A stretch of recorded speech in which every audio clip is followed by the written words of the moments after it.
Welcome to the Wealthy Speaker Podcast, brought to you by the Wealthy Speaker School. This is the podcast dedicated to people who want to speak more as a way to build their income and grow their business.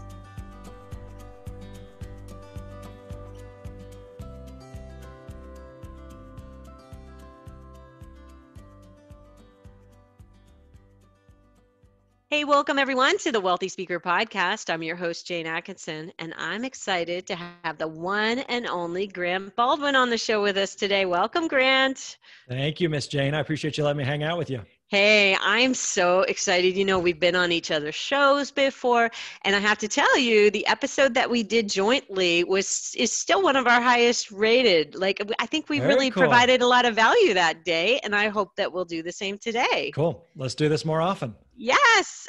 So we're going to break today's podcast down into kind of three chunks.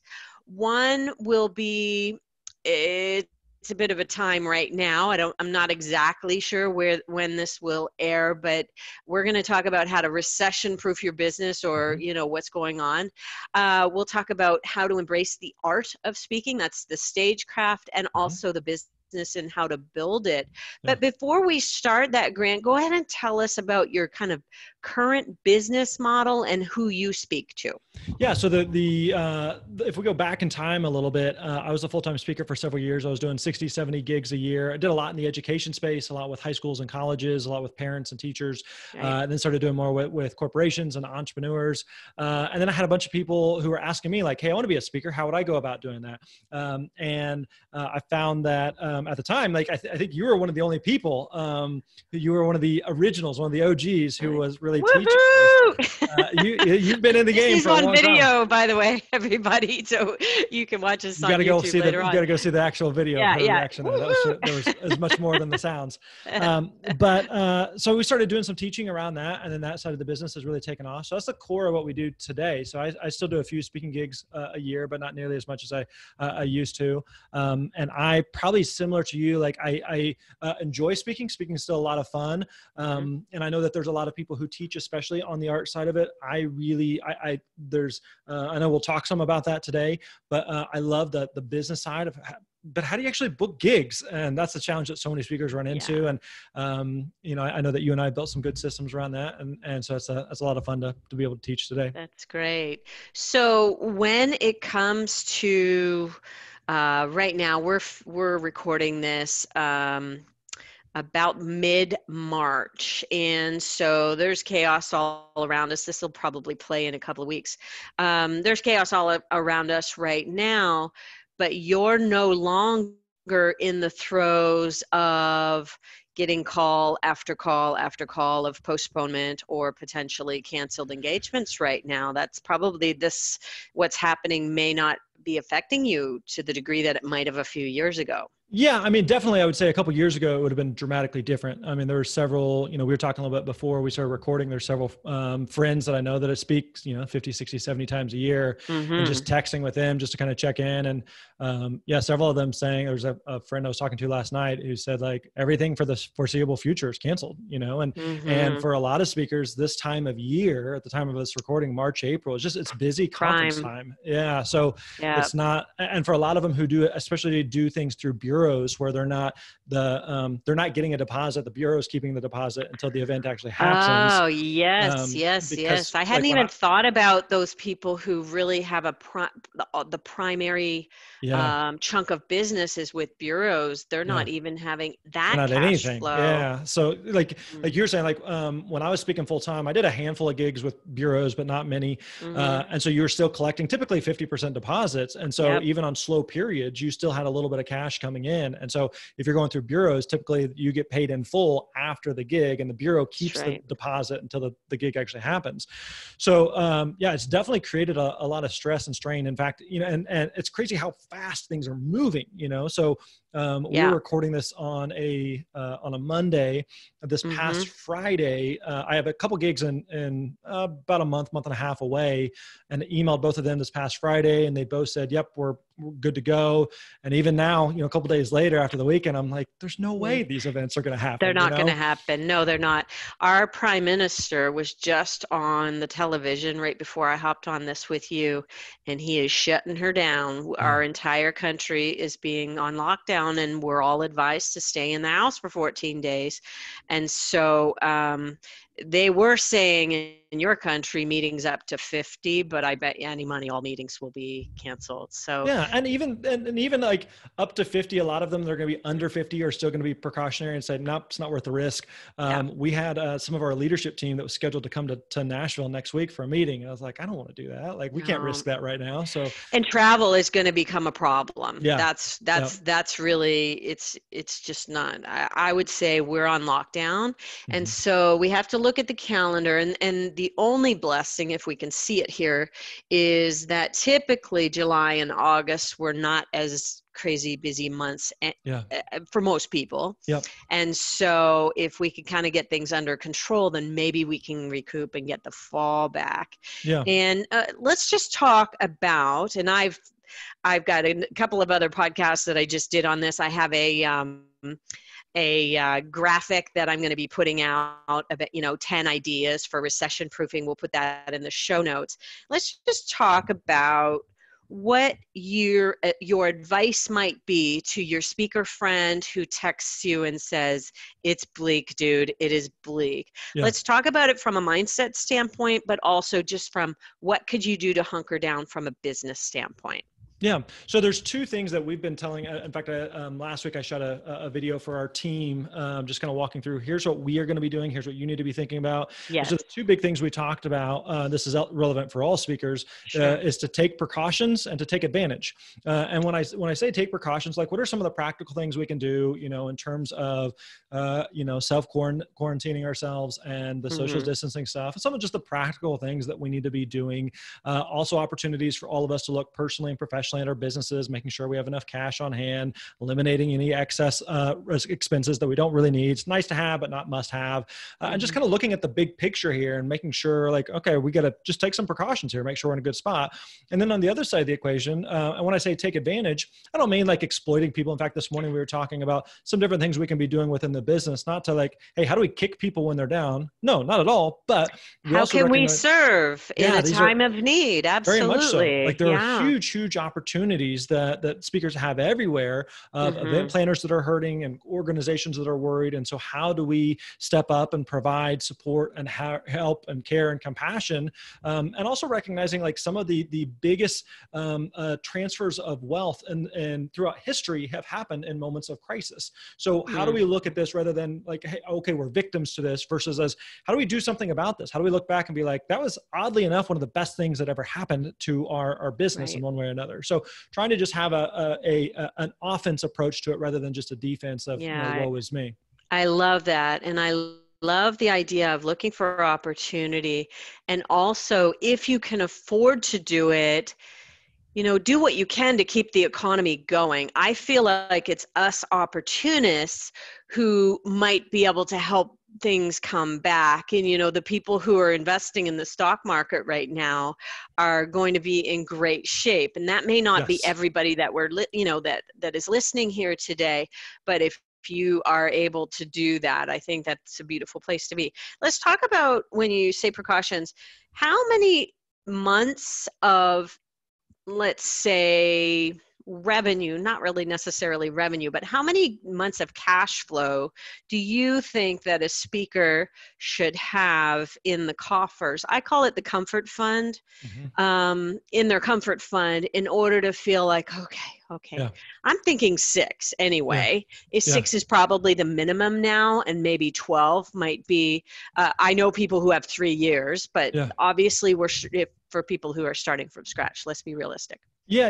I mean, I think that at the bare minimum, a month, would be great. It's certainly better than nothing, but I think ideally anywhere from 3 to 6 months is going to be ideal. But also recognizing, for a lot, some of this depends on how your business is kind of diversified, so we both know a lot of speakers who 100% of their revenue is tied to them getting on a plane, going to an event, standing on a stage, delivering a talk. And that's just not happening anywhere right now. So it's going to much more dramatically affect them versus someone who's like, I talked with someone else this morning who said, speaking's like 5-10% of my business. So I'm feeling it, even myself, like I got a couple of events that those both will probably be canceled or postponed or rescheduled. Right. So you feel it a touch, but not nearly to the degree if that was all of your business. So some of it kind of depends on, what your business model is there. And the reality is, if it's not, if you said, well, speaking's only a small percentage, well, whatever the big percentage is, that could certainly be affected too in a different way. And right, because when a recession comes, lots of people tighten their belts in lots of different ways. I kind of feel like you and I are in a good position from the fact that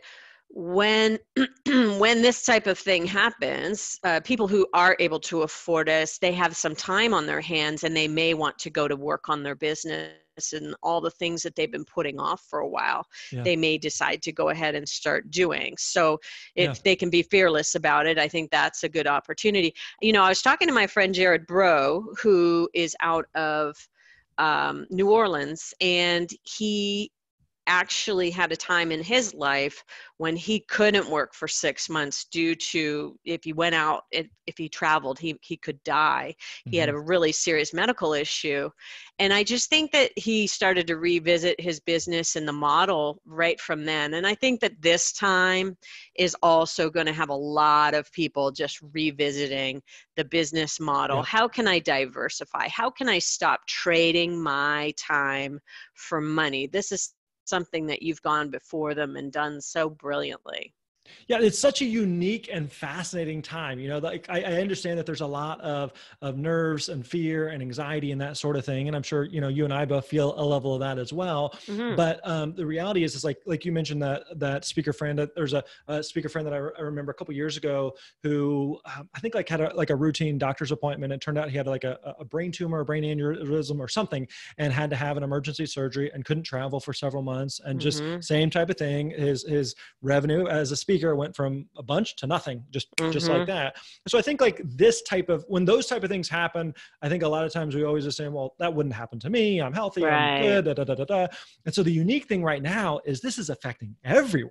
Like there's not a speaker, anyone in the speaking industry who is not being impacted. I was talking with, a friend of mine who's works at a major bureau, and he said we've had 350, 400 events canceled or rescheduled like within the past week or so. So just like the trickle down effect is massive.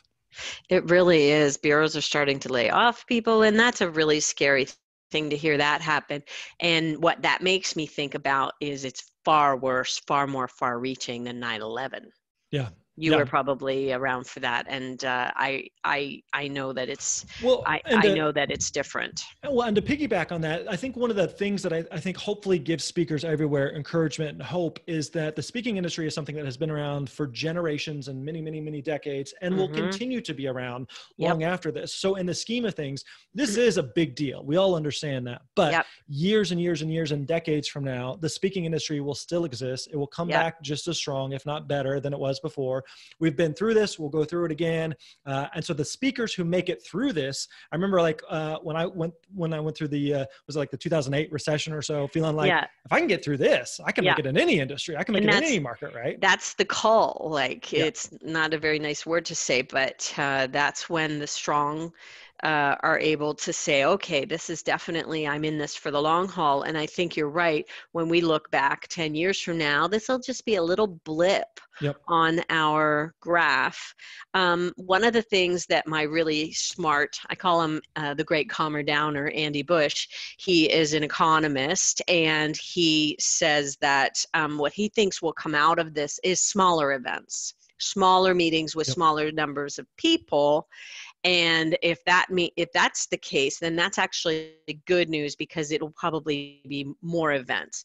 So, a big company will still gather 5,000 people, but they're going to do it in 10 meetings of 500 instead, or something like that. Yeah, I agree that I think there's a lot of like small there's a speaker I was talking to this morning who said, I do a couple of big events, but then I have several of these small events, like trainings that are 20 people, you know, that are really good corporate training opportunities. Those are a lot, logistically, those are a lot simpler to do via Zoom, to reschedule, to have a lot more flexibility versus, you know, if you have a 5,000 person conference, the logistics that go into changing that are just a massive amount of work. So certainly opportunities on the small side. For sure. Okay, so let's talk about kind of moving. Let's give a few tips on, and I know there's a lot of this going on out there, so we're not going to go on about it for too long. But let's talk about moving to an approach where you're saying to your clients, "Okay, I'm here to serve. You're hurting. We're hurting. What can I do to serve?" In the meantime, while we're waiting for this date to rebook, why don't I go ahead and bring you some content while we're waiting? Let's do it via Zoom. Let's do it virtually. What are some things that maybe you and I might know that we might take for granted in terms of setting up a remote event? Yeah. So one tip I would give would be that there's absolutely going to be events that happen right now, or events that have been canceled or postponed or rescheduled. And so figuring out the things that you do right now can have massive, massive implications, both positive and negative, with the relationship of that event planner for years and years to come. Right. And as speakers, we are in the relationship business. And so let me give you a quick example. A couple of years ago, I was supposed to speak in an event, and like the week before the event planner calls and says that they were going to have to cancel the event. Registration wasn't what they had hoped, and they just couldn't go forward with the event. Now, I was speaking at their event in the middle of kind of a swing of 3 different events. And so flights were already booked. And so I was going to end up having to go to their city anyway. So I told them, I was like, I have to come through there anyway. Logistically, it didn't make sense for me to fly home in between these other 2 events. And so I said, I'm going to be there anyway. What can I speak at something? What can I do that's a win for you? How can I serve you? Totally. And so we went to lunch. She set up a speaking thing. I said, I'll just do it pro bono. I'm already going to be there. And so long story short, a couple years later, she was kind of at that time, she was in like a state director role. She eventually was the national director, and her first year as national director, she had me come and do the opening keynote for their big conference. And I like to think it had something to do with, hey, I was hurting in this time, and you helped me out, and I'm going to remember that long down the road. Yes. So thinking through as speakers, what can we do to serve our clients and help our clients? Because those things that we do right now have massive implications and ramifications for years and years to come. I like that. Not only that, it takes you out of the woe is me mindset that is, oh, what, you're canceling on me? Yep. No. And you say, oh, wow, I bet you're really hurting right now. That sucks. How can I be of service? What can I do in the meantime? And you know, that's good karma that's going to just come back to you. And I think that actually there's an opportunity, Grant, for you to go back to every client that you've ever spoken for in the last 5 years and just ask the question, hey, how you doing? Yep. You know, what's going on at your end? You must be going through a difficult time. It may not be with the other end of, hey, I've got, I'd love to come and give you my speech. Yep. It might be just, hey, how you doing? Yep. And I think that that's something that people will appreciate as well. Yeah, totally. Because it's kind of, again, the unique thing here is like before we started recording, I live in Nashville, and at the time of this recording, a couple of weeks ago, we had a big tornado come through, and I live about half hour away, so it didn't personally affect me. But it's one of those things like, okay, I could reach out to people in Nashville specifically on this one specific situation that happened. But what's happening right now with this virus affects every event planner, every speaker. Like there's no one that's immune right now. So being able just to reach out and check in on people is a great, great move. Yeah. I don't know. I just recorded 3 podcasts in a row, so I have a feeling I may repeat myself on something here. Right now, our entire country is getting shut down, and everybody's being told to stay home for 14 days. So I have a hashtag that I want to get started. It's hashtag productive quarantine. How are you going to make the most of this time? How are you going to look for opportunity to retool your business during a time like this? I think there's no better time to do that, don't you? Yeah, absolutely. It's like what Michael Gerber talks about in E-Myth, the difference between working in the business versus on the business. And as speakers, like oftentimes we're just like trying to get the next gig, trying to get the next gig, trying trying to get, we're just kind of, at times we can be on this hamster wheel. Yes. So this is like a forced quarantine for everyone to like, okay, you're not getting on a plane in the next couple of weeks. So what are you going to do with this time to make good use of it to help build the business when things come back? Exactly. And I know you and I will be just as busy as we always are because we're coaching and doing things like that. There's a lot of speakers that would be really good coaches. And if that's something that you're thinking about, just go out and get some training and do some things that can allow you to start offering that as one of the pieces of your service. Okay. Do you feel like we've covered everything when it comes to kind of recession proofing yourself? Ready or not, it's here. So yeah, or it's again, I think again, people can look at this as a very negative thing. Woe is me. And again, this is not to make light of it. It's a big deal. It's a big deal. But at the same time, recognizing there's a lot of things that we just cannot control. You just cannot control, the decisions that, government officials may be making on events or event planners, what they're saying, or the travel restrictions or the quarantines and that sort of thing. And it's just a weird, unique, unprecedented, uncharted territory that we're in. But let's make the best of it and roll with it and figure it out. We'll come out the other side. Yeah. And I think mindset is going to have I'm feeling very fortunate right now. I've been studying mindset for about the last year. I used to think it was like a small percentage to do with your success. And now I think it's everything. 100% of your success is dependent on your mindset. And I'm feeling very grateful that I have done that study. I feel like it prepared me for now in a really amazing way. Okay. So obviously, if you're out speaking 50, 60, 70, 80 times a year, you've got some mad platform skills, sir. So I know you don't call yourself a platform guy or anything like that, but you have some skills, probably things that you do that you don't even, recognize yourself for. But you've probably developed some things that are important that a lot of speakers may be less conscious of. What are you consciously aware of when you step onto a stage? One thing I feel like I do okay at is I really enjoy using humor. I think humor can be a really differentiating factor. A lot of speakers, audience members, when they're going to hear a speaker, we assume they're going to be boring. We assume they're going to be dull. We assume it's going to be repetitive, monotonous, tedious, that sort of thing. So any type of humor that you can inject can really break it up and be like, okay, well, if I gotta be here, like at least this guy's somewhat interesting or somewhat entertaining. And so, because the reality is also understanding there's a big difference between audience members that want to be there versus audience members that have to be there. And so if they have to be there, then they're like, it doesn't matter where you're going to go with this talk, I'm tuned out. So you got to earn their trust. You have to get them on your side. And even for most people who are watching, listening to this, a lot of our peers, colleagues, most of us don't have the luxury of people are going to an event specifically because we're there. Right. They are going to an event and we happen to be there as the speaker, right? Yeah. And so you have to build that rapport. You have to build that trust with the audience. And so humor is one way to go about doing that. That's really good. And the old joke is only be funny if you want to get paid. This is true. But I also want to bring up something that you just alluded to, which is understanding that it actually isn't about you. Yeah. Even though you're the one that's on stage, again, you should really be there with the stance of being there to serve that audience and how do you make it about that audience.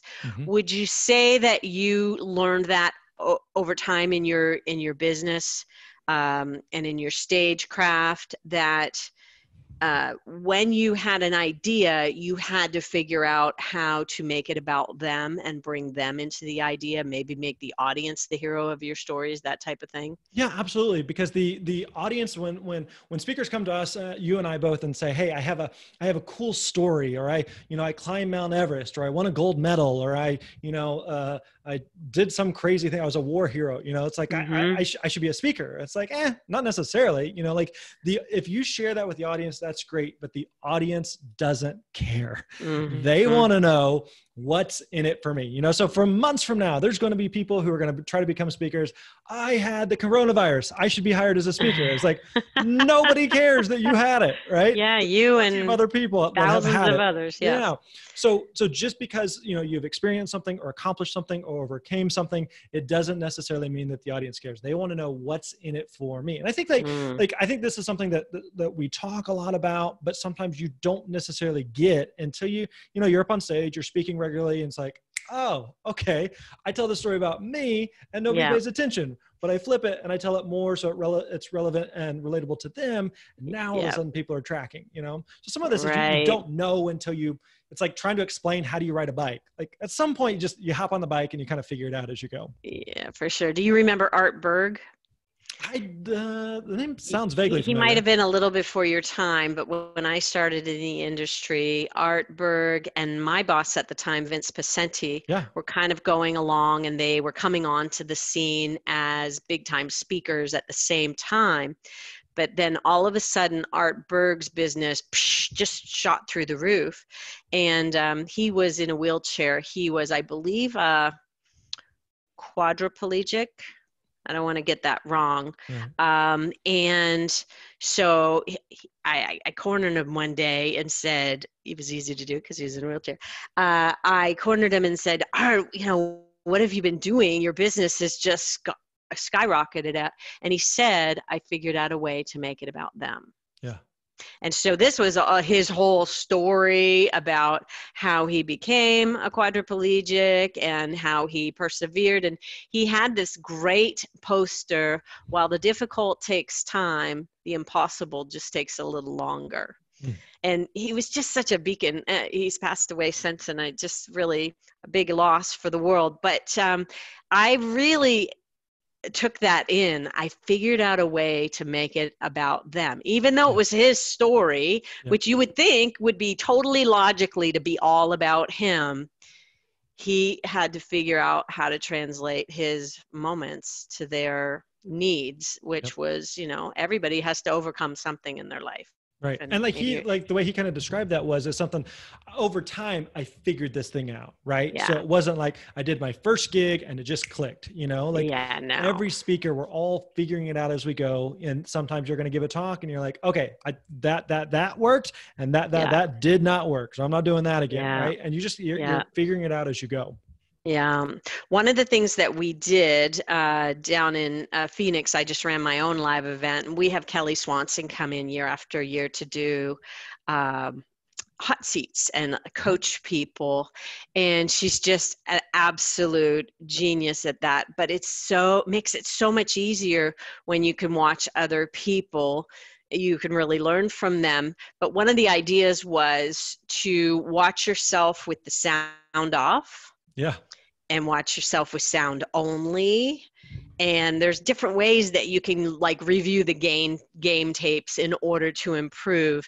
And if you're at all worried about your movements on stage, watch it with the sound off. And I think that'll be a big indicator of where you might need to improve as well. Yeah, because like it's a bunch of little things that's really hard to quantify in the time of like, well, if you just tell more stories, you're just a better speaker, or just be funnier and you're good. You know, it's not like that, you know? So it's kind of like, it's like going to Disney. What makes Disney magical? You know, what makes Disney great? It's not like, well, I go because they have great hamburgers. You know, you can't point to one thing. It's 1,000 little tiny things that you don't really think about or process until after the fact. It's like, oh, they did this and that was really cool. And then they did this and that was really interesting. And same thing for a speaker. It's like you see an amazing speaker and it's hard to like, I don't know, like they were just really, really good. And there's 1,000 little things that they did really, really well. Yeah, and I would say one of the shifts is getting intentional about it. Yeah. Okay. Be intentional about how you move. Be intentional about your voice. Be intentional about weaving humor throughout it. And that then becomes the layers of the craft. Yes. And now we have a crafted speech rather than, you know, I get on stage and I'm good, but I'm not really sure why I'm good, to I now have crafted this presentation and it's very consciously good. I love that. Yeah. I know that people are probably like, come on, you guys, tell me how to get more bookings. That's what they really want to hear from you and I, right? So let's talk about the speaking business that you built from the ground up. Would you agree that it's a numbers game?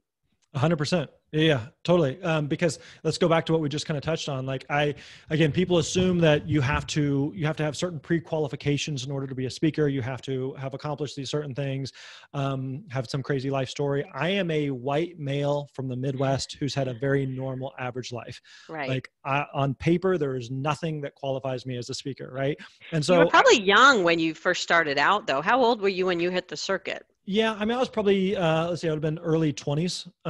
Yeah, so like that's actually hard to do. It is, absolutely, because actually for a minute, I worked for a seminar company and what was it, national seminars out of Kansas City, and doing some seminars. And I was like usually the youngest one in the room. And I'm just like, what am I doing here? But it was an at bat. It was practice. It was a rep, Right. Did you go up through the youth market first and then expand into corporate? Well, I did the seminar thing, was like as I was trying to book my own things, the seminar thing was one of the first things I did that was just like, all right, I know this is not what I want to do long-term, but this is practice.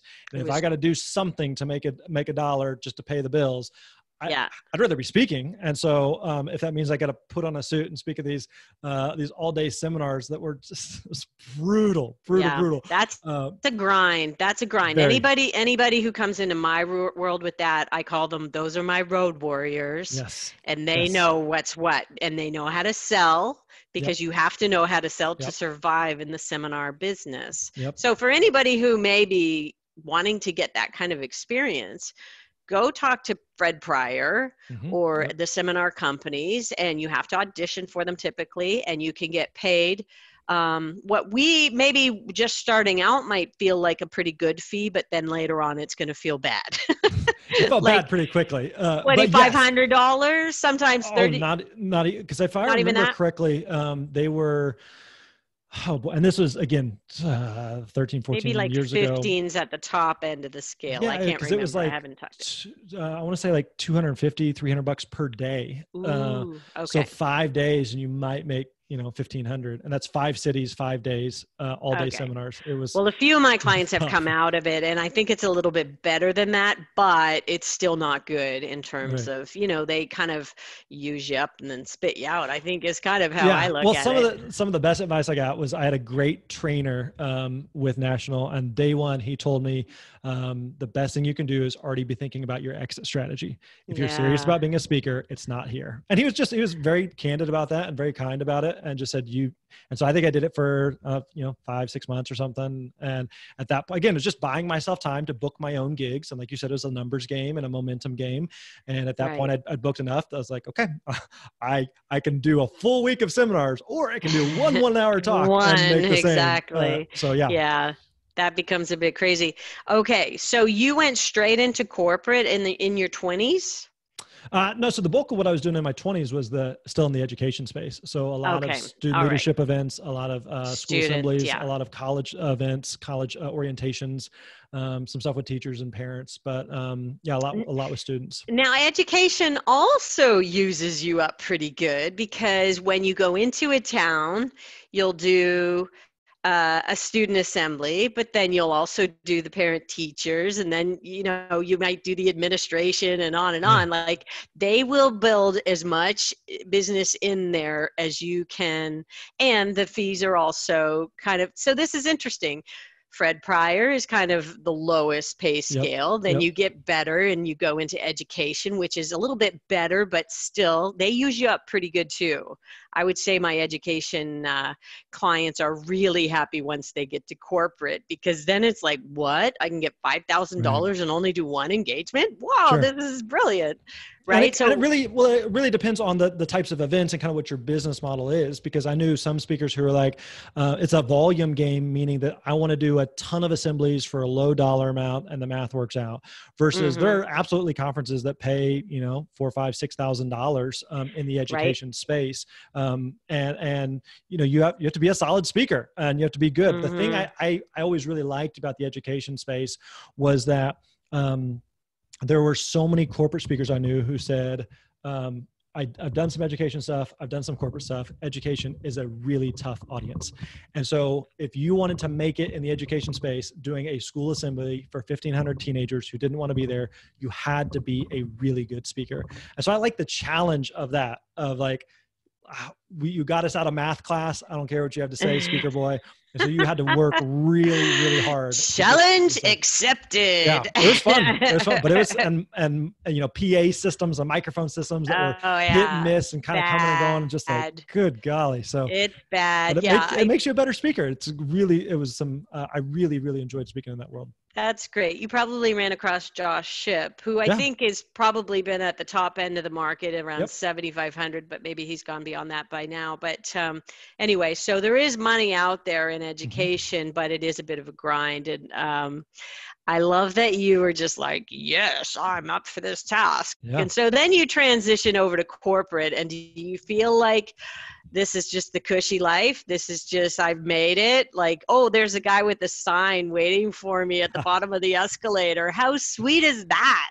It's not too bad. But again, like the bulk of what I do today is more, you know, similar to you, more on the training side. And again, I think that kind of goes back to beginning with the end in mind of what's the business you want. You know, I remember someone told me early on in my speaking career, like, speaking is a very high paying manual labor job, in that you do get paid really well to stand on stage and run your mouth. But again, the nature of it is you have to leave your family, you have to go somewhere, and you have to be there. Versus now, you know, I think you and I are, our businesses may have a slight effect, but not nearly as much as other speakers may have, and people in the industry. So to me, I feel incredibly grateful. I know our business has grown to a point that I would not be able to do what I've been able to do, to help the amount of people I've had, to create the revenue that we've had, if I was purely speaking on my own. So, so it's definitely like a different business model, but it's worked for us. Okay. So it is a numbers game. That was the beginning of that conversation. Rabbit, squirrel hole. We went down it. Let's talk about what you have seen back speaking, what you talk to your clients about today that has worked really well in terms of marketing. Yeah. Yeah. So one of the best things that still works today is continuing to reach out to people proactively. And so you can certainly, I got my website, I got my demo video, and now I just sit back and I wait for the phone to ring. And that just doesn't work, you know? What? It doesn't? Not just because you have a website, just because you have a video, nobody cares. You know, your mom is thrilled. She's going to tell both of her friends. Nobody else cares. And so you've got it. Like we were kind of touching on, like, speaking is very much a momentum business. If you're doing 50, 60, 70 gigs a year, it's a lot easier to continue to book gigs because there's so much ancillary business and spin-off business and repeat and referral and word of mouth that just organically happens. That's hard to reverse engineer. It's hard to quantify, but it absolutely happens. And so, so reaching out and letting people know that this is something that you offer, that this is something that you do. And this is why it's so important for you to get really, really clear on who you speak to and what is the problem that you solve, versus saying, I just speak to humans about whatever you want me to talk about. What do you want me to talk about? I can talk about that. Like, nobody's looking for that speaker. They're looking for a speaker who speaks to a specific person on a specific problem. And the more clear you are on that, then the easier it is to actually find events that you would be a good fit for. Like, you're not pestering them to hire you to solve some problem that they don't have. They are looking for a speaker like you. You're just showing them why you are a good fit. So being proactive and actually engaging and reaching out and following up makes a huge, huge difference to get the ball rolling for you. Right. And so we talk about it. I think I'm using Ed Tate's term here. And in terms of what's your superpower, some people are really amazing at sending that email and getting somebody to respond and kind of moving through the process via email. Some people are great at the phone. Some people are great on LinkedIn or hooking people in through Instagram. You know, there's lots of different ways to do this. What is your kind of primary way? And then from there. Yeah, you're exactly right that there are a lot of ways. It reminds me, a couple of years ago, I was interested in real estate investing, and I was talking to a friend who's a real estate investor and has invested in all different types of things. And so I said, okay, you have single family homes, you have multifamily, you have apartments and commercial properties and yada, yada, yada, on and on the list goes. And I remember asking him, which one is best? And he goes, Yes, they all work, right? But Yeah. what doesn't work is trying to do them all. So I've actually heard from Right. several people who have done a lot, have seen serious success lately with LinkedIn. I've Ah. never really used LinkedIn. I don't have Mm-hmm. really any experience with LinkedIn. And I've also heard from speakers who've had a lot of success using Facebook ads. We do a lot of Facebook ads, but not necessarily for booking gigs. So Speaking, yeah. yeah. So the thing that I think still works is the goal is to always get someone on the phone, right? I don't know. I've probably had a couple, but it's pretty rare. You email someone and they're like, yeah, we were looking for a speaker like you, so let's book it. Like you have to talk to them. Business Yeah. happens over the phone. Again, it's Your a relationship goal, business. yeah, and your goal is to go to the next step to help build Yes. that relationship. And I think, being in that, we're kind of a crazy economy right now, that's actually where you want to be living right now, is in that relationship building space. If Right. you reach out to someone on LinkedIn, it's not, hey, you should book me, I'm a speaker. It's, hey, wow, I've seen your industry. Things are kind of hard right now. Yep. How are you doing? How are you making out? Like, just Yep. inquiring after people's well-being, and then they might say, well, tell me more about what you do, and let's hop Totally. on the phone together, and it might lead to something. Yeah, the goal, anytime you're reaching out, whether that's LinkedIn or Instagram or email or whatever it is, the goal is to always start a conversation and get them to reply. Give them a reason to reply. So one mistake I see some speakers make with their emails is they'll send an email and it's like a 98 paragraph email about, They do the show up and throw up. yes, here's why I'm so great. Here's why I'm so amazing.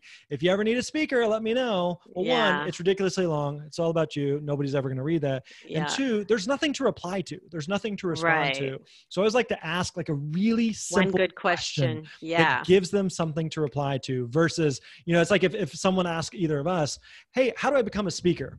That's a big question. There's a lot to go into versus if someone asks like a very targeted, specific thing that's easy for us to reply to, I'm a lot more likely to send a quick reply. So that's what you're trying to do. You're trying to start a conversation. That's good. That's really good. And I like the idea of a question being, do your people care about resilience or something, that just kind of leaves them to go, well, actually, yes, we do care about resilience. And now is a good time to be talking about that, or whatever it might be.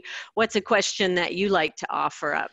Yeah. One question I use a lot is, do you mind me asking when you'll start reviewing speakers for XYZ event? So not just some event that you have in the future, but I've done the research and I figured out you have your regional conference is happening in October. Yes. And so I was curious when you'll start reviewing speakers for that, because it's easy for them to say, we just Not hired yet. speakers, not yet, in a couple weeks, whatever. It's like a couple words they can reply Your goal is for them to be able to get your email out of their in basket and over to somewhere else. And if they can respond with a very quick, finite answer, like, we'll be doing that in November, then they're like happy, and you're happy because now you know November. And one little David Averin tip that we had over in the Wealthy Speakers School is to put the subject line of their conference in the subject line, because that's something that they can't just delete. Yes. Yep. Even though they may want to, they can't delete it if it's got their name of their conference. What's the best money you have ever spent on something in your business? Good question. Good question. So I would say an assistant early on who helped with a lot of like the logistics and details. So I continued for many, many years to always still handle the sales part. Like she would handle some of the screening, just to kind of figure out if this is legit or not. But if it was legit, like I knew no one could sell me better than me. So I wanted to talk to them because, again, for a couple of reasons. One, remember, this is a relationship business. And so there are going to be different personal connections I can make with them that maybe a third party wouldn't be able to do.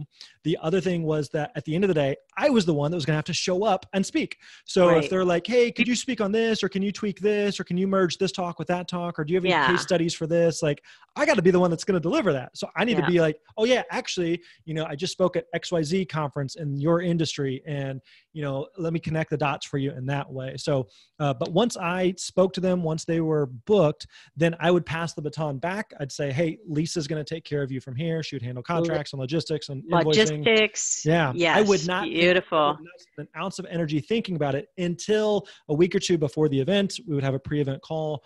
But anything that they needed between point A and point B, she handled. And so it's just completely out of sight, out of mind for me. I like hiring for that because I think, Grant, and you probably get this a lot, that speakers want to hire out the problem. Yeah. And the problem is that they're not getting enough sales. And Yep. so they hire to try to solve that problem.